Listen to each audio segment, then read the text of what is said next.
paz do Senhor, queridos, bem-vindos ao estudo de mais uma lição da Escola Bíblica Dominical. Hoje estudaremos a lição número 6 com o seguinte tema: as nossas armas espirituais. Na lição passada fomos alertados sobre a existência de 3 inimigos da fé cristã.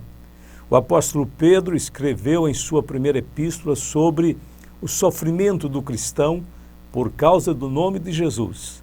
Esse sofrimento resulta da nossa luta contra a natureza carnal, contra o mundo e contra Satanás. Pedro lista uma série de situações enfrentadas pelos cristãos, tais como tentações ou provações, concupiscências carnais, acusações injustas, sofrimentos injustos, sentimentos maldosos, palavras enganosas, atitudes da velha vida, ardente prova, insultos e ansiedade. Essas situações estão ao nosso derredor e fazem parte do sistema interrelacionado do mal. São manipuladas por Satanás e têm o propósito de nos tragar. O objetivo de Satanás é minar as nossas forças e nos empurrar para o desânimo e para a descrença. Precisamos tratar as circunstâncias negativas da vida com muita maturidade espiritual para que elas não se transformem em laços destruidores e, consequentemente, nos prejudiquem fisicamente, emocionalmente e, principalmente, na área espiritual. Ao encerrar a epístola, Pedro esclarece que tudo isso provém de Satanás e seus agentes. Sede sóbrios, vigiai, porque o diabo, vosso adversário, anda em derredor, bramando como leão, buscando a quem possa tragar. 1 Pedro 5,8. Por esta razão, precisamos conhecer a natureza e a eficácia das nossas armas, das armas de Deus, que podem nos ajudar neste combate. Ponto de número 1. As armas do crente. Porque andando na carne não militamos segundo a carne, porque as armas da nossa milícia não são carnais, mas sim poderosas em Deus para a destruição das fortalezas, destruindo os conselhos e toda altivez que se levanta contra o conhecimento de Deus e levando cativo todo entendimento à obediência de Cristo, segundo aos Coríntios, capítulo 10, versos 3 a 5. Deus é conhecido na Bíblia como Senhor dos exércitos. Na ordem da criação, o primeiro exército de Deus são os anjos, que permaneceram fiéis. Eles são numerosíssimos e podem encher os céus e a terra com a glória de Deus. Momentos antes de Jacó passar pelo Jaboque, Deus lhe deu uma visão deste seu grandioso exército. E foi também Jacó o seu caminho, e encontraram-no os anjos de Deus.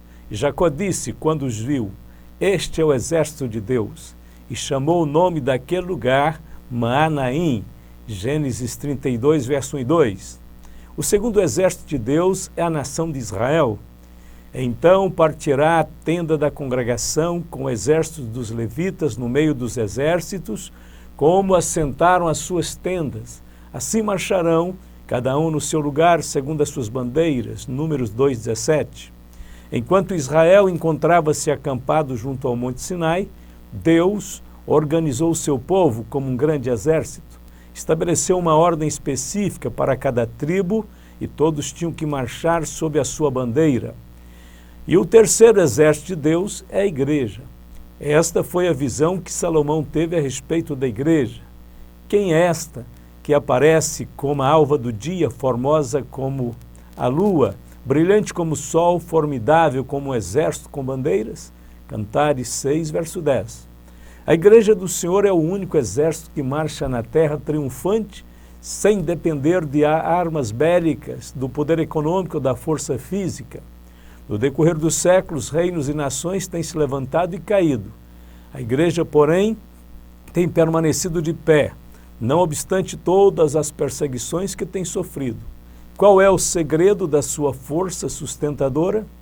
O Senhor dos Exércitos. O Senhor dos Exércitos está conosco. O Deus de Jacó é o nosso refúgio, Salmo 46, verso 11. Deus tem nos equipado com armas poderosas, porém devemos primeiramente conhecê-las para depois utilizá-las. As estratégias do inimigo. Revesti-vos de toda a armadura de Deus, para que possais estar firmes contra as astutas ciladas do diabo, Efésios 6:11. Temos que estar atentos contra as astutas do maligno. Não podemos cometer o erro de tratar os problemas superficialmente. A nossa luta não é contra o vício, contra o roubo ou contra a imoralidade. Essas coisas são apenas consequências da rebelião que se processa no universo. Tudo o que acontece no mundo natural tem a sua inspiração no mundo espiritual. Se não identificarmos o nosso inimigo, podemos disparar na direção errada. O diabo é mentiroso e a sua principal arma é o engano. A Bíblia diz: o grande dragão, a antiga serpente chamada o diabo e Satanás, que engana todo mundo, Apocalipse 12:9. Se o diabo engana todo mundo, então com certeza também quererá enganar a mim e a você, para que não sejamos vencidos por Satanás, porque não ignoramos seus ardis.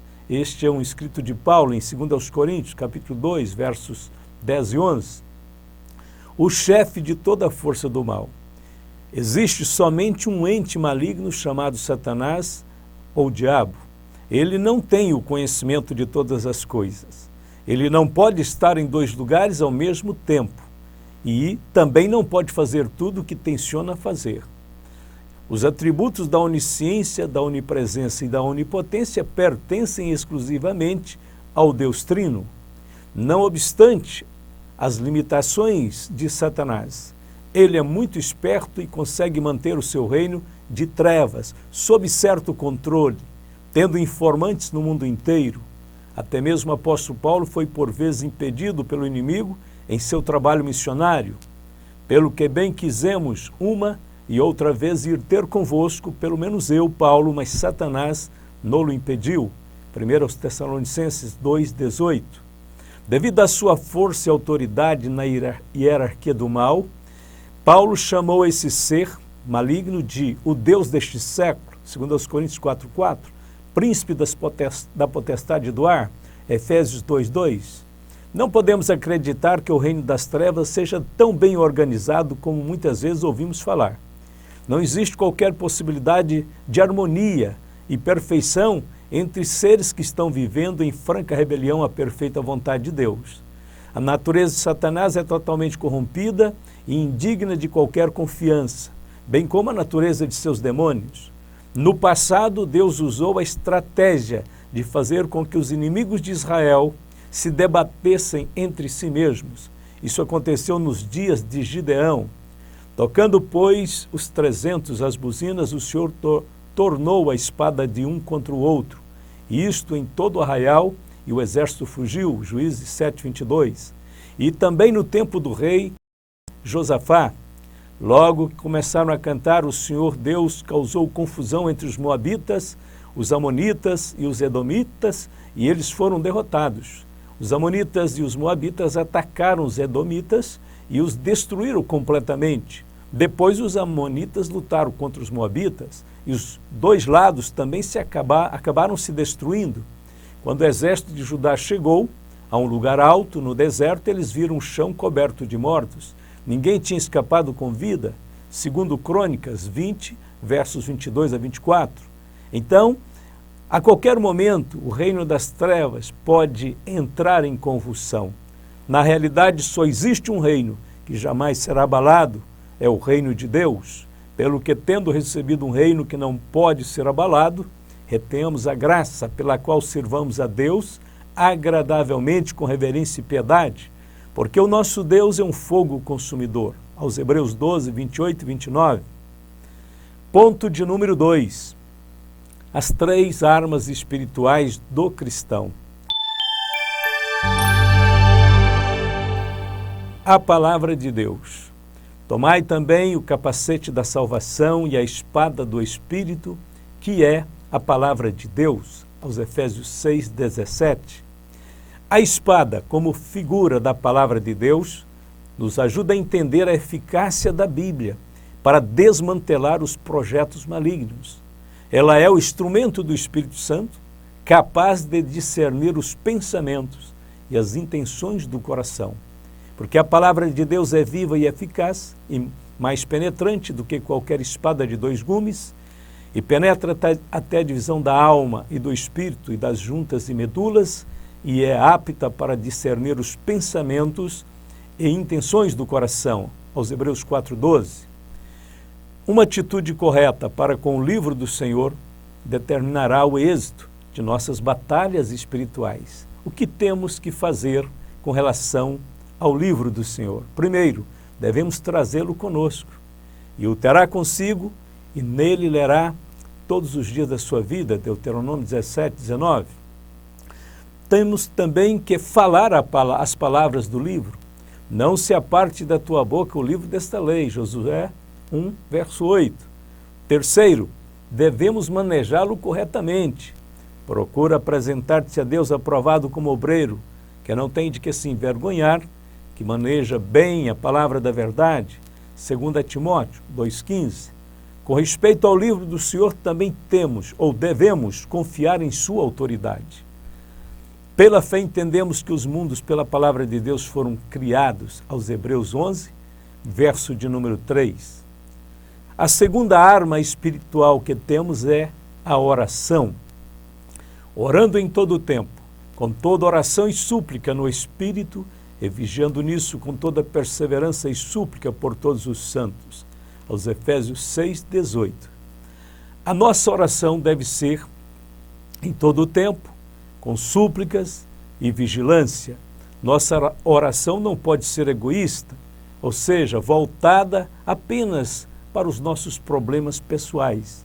Devemos orar pela vinda do reino de Deus, pois enquanto buscamos o reino de Deus e a sua justiça, as nossas necessidades vão sendo prontamente supridas pelo Senhor. A maior parte de nossas orações devem ser destinadas à intercessão pelos outros, conforme o exemplo deixado por Paulo. Dou graças ao meu Deus todas as vezes que me lembro de vós, fazendo sempre com alegria oração por vós em todas as minhas súplicas, pela vossa cooperação no Evangelho, desde o primeiro dia até agora. Filipenses capítulo 1, versos de 3 a 5. Os outros textos que falam sobre as intercessões de Paulo são aos Efésios 1:16, aos Efésios 3:14, Colossenses 1, versos 9 a 12 e 1 Tessalonicenses, capítulo 1, de 2 a 4. Por fim, vemos o próprio Paulo pedindo oração por si mesmo. Orando em todo o tempo com oração e súplica no Espírito e vigiando nisso com toda perseverança e súplica por todos os santos e por mim, para que me seja dada no abrir da minha boca a palavra com confiança para fazer notório o mistério do Evangelho, pelo qual sou embaixador em cadeias, para que possa falar dele livremente como me convém falar, aos Efésios 6:18 a 20. Se um homem da envergadura de Paulo pede oração a seu favor, então todos nós devemos ser totalmente dependentes do Senhor Jesus e das orações dos santos. A terceira arma espiritual é o jejum. E quando jejuardes, não vos mostreis contristados como os hipócritas, porque desfiguram o rosto, para que os homens pareça que jejuam. Em verdade vos digo que já receberam o seu galardão. Porém, tu, quando jejuares, unge a cabeça e lava o rosto, para não pareceres aos homens que jejuas, mas sim a teu Pai que está oculto, e teu Pai que vê o que está oculto te recompensará. Mateus 6:16 a 18. Encontramos exemplos de pessoas piedosas, tanto no Antigo quanto no Novo Testamento, praticando o jejum por vários motivos. Jesus disse, e quando jejuardes, ele deixou claramente subentendido com esta palavra que ele esperava que seus discípulos jejuariam. Dentre os vários motivos para jejuar, mencionaremos os seguintes. Primeiro, o jejum é uma maneira de servir a Deus. Sobre Ana, a profetisa, está escrito, e era viúva de quase 84 anos, e não se afastava do templo, servindo a Deus em jejuns e orações, de noite e de dia, Lucas 2,37. E servindo eles ao Senhor e jejuando, disse o Espírito Santo: apartai-me a Barnabé e a Saulo para a obra a que os tenho chamado.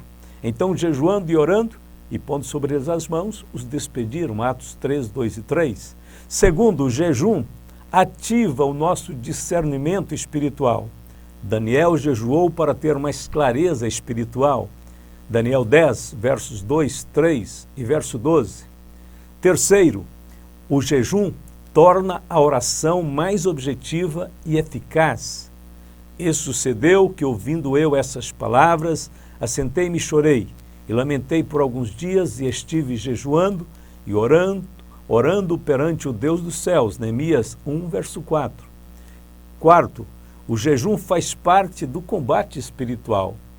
Então Josafá temeu e pôs-se a buscar o Senhor, e apregoou o jejum em todo o Judá, segundo Crônicas, capítulo 20, verso 3.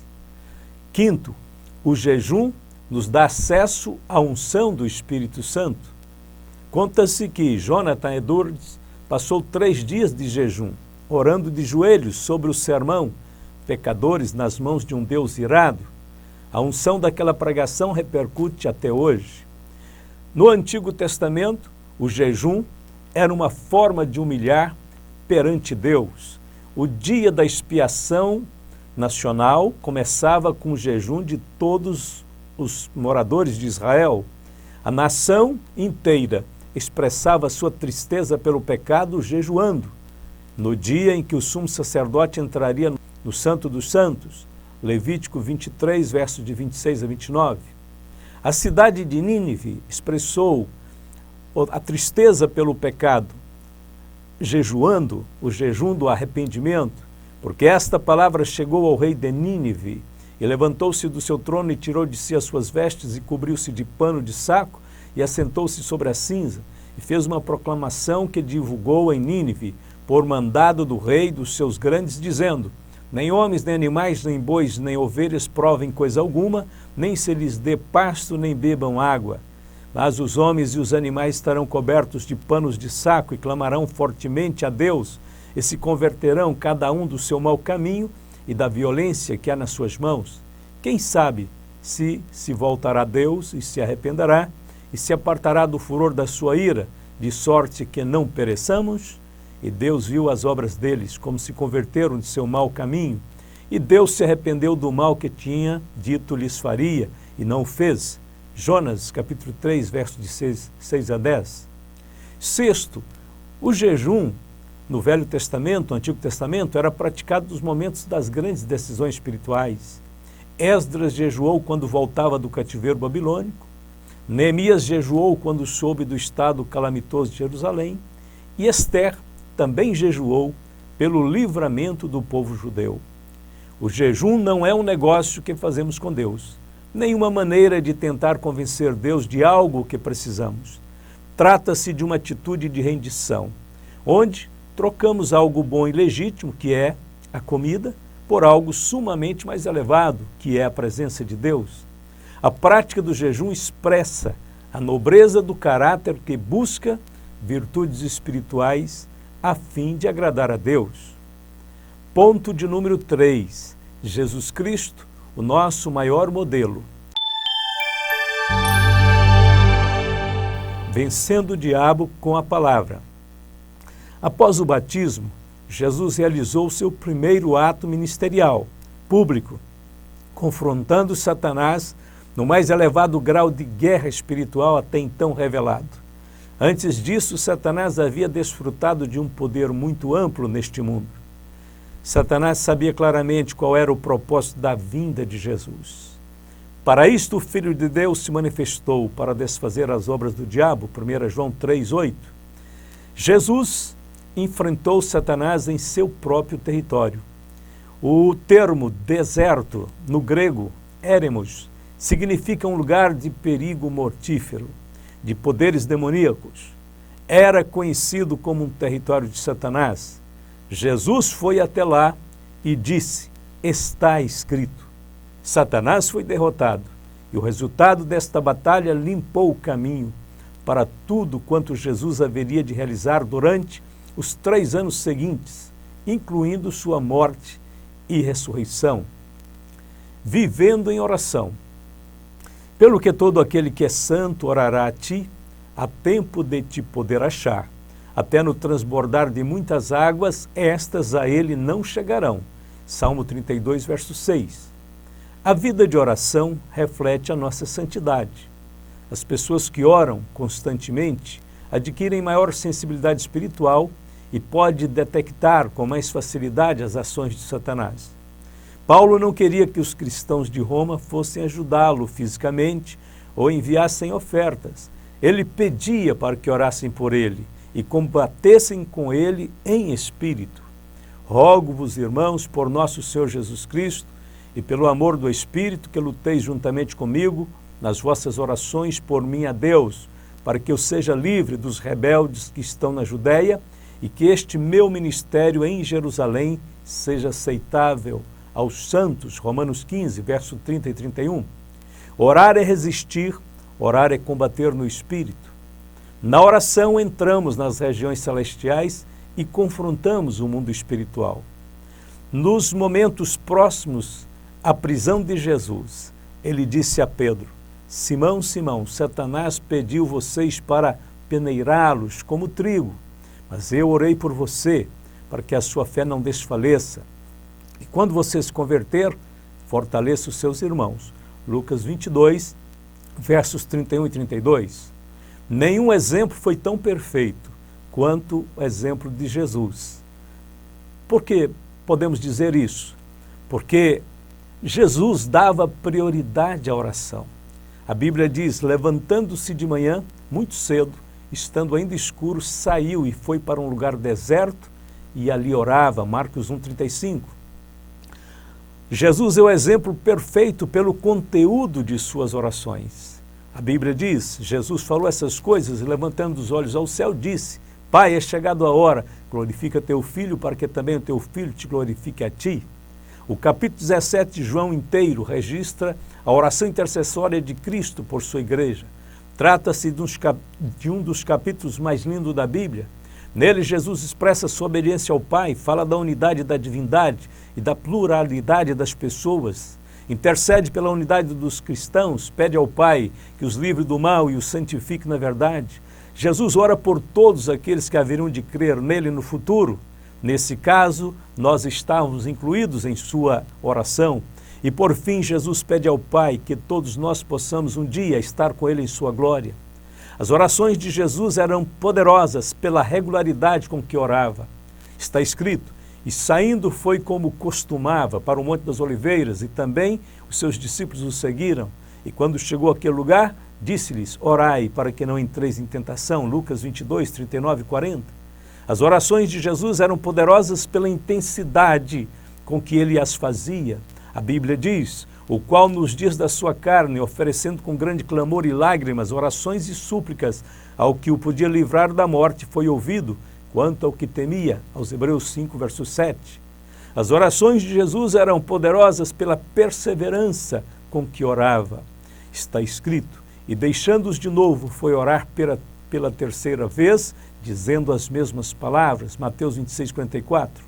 Nenhum outro exemplo de oração pode ser tão rico e profundo quanto o exemplo de nosso Salvador. Vivendo em jejum e tendo jejuado 40 dias e 40 noites, depois teve fome. Mateus 4, 2. Não precisamos explicar que este jejum está fora dos padrões usuais, não é verdade? Somente Moisés teve uma experiência semelhante. E é claro que foi um milagre. Está escrito: e esteve Moisés ali com o Senhor 40 dias e 40 noites, não comeu pão nem bebeu água, e escreveu nas tábuas as palavras do concerto, os 10 mandamentos. Êxodo 34, 28. Ambos os jejuns foram sobrenaturais. Quando formos jejuar, precisamos respeitar os limites do nosso corpo e da nossa saúde. Para alguns, é possível jejuar o dia todo sem ingestão da água e da comida. Para outros, por motivo de saúde, é impossível abster-se da água. Nesse caso, o jejum deve ser parcial. Aqueles que decidirem ficar mais tempo jejuando, devem separar um tempo exclusivo para isto. O fato é que estamos vivendo num tempo de grandes desafios espirituais e que exigem uma maior consagração da vida a Deus. Disseram-lhe então eles: por que jejuam muitas vezes os discípulos de João e fazem orações como também os dos fariseus, mas os teus comem e bebem? E ele lhes disse: podeis vós fazer jejuar os convidados das bodas, enquanto o esposo está com eles? Dias virão, porém, que o esposo lhes será tirado, e então naqueles dias jejuarão. Lucas 5, 33 a 35. Estamos vivendo nesses dias. Jesus foi tirado. Devemos jejuar até que Cristo volte. Vamos para a conclusão desta lição. A hora em que vivemos é crucial. A fé cristã precisa ser mais relevante que os projetos do maligno. Para que isto aconteça, primeiramente precisamos ter a consciência de que Satanás é ardiloso e perverso. Segundo, precisamos estabelecer um programa de ensino da palavra de Deus às novas gerações. Terceiro, precisamos valorizar a prática da oração persistente e do jejum, tanto nos templos quanto nos lares. A igreja é muito mais do que templos, equipamentos, instrumentos. A igreja é o povo de Deus vivendo em comunhão com Deus. Quando a igreja da Europa subestimou as ciladas do diabo, pensando que estava tudo muito bem porque possuíam grandes templos, logo começou a decadência. A teologia liberal entrou nas igrejas, anulou a simplicidade cristã e em pouco tempo ninguém mais cria em milagres. Não demorou muito e os templos foram ficando vazios e muitos tiveram que ser vendidos para usos seculares. Esta lição nos serve de alerta. Não é hora de baixarmos a guarda, precisamos dar o devido valor ao ensino da palavra de Deus, à oração persistente e à prática dos jejuns. Que Deus possa abençoar a todos, nos guiando no seu perfeito propósito, nos guardando, nos protegendo, nos revestindo de poder, acima de tudo, nos capacitando para orarmos, para entendermos a sua palavra e para jejuarmos nesses dias finais. Deus vos abençoe em Cristo Jesus. Amém.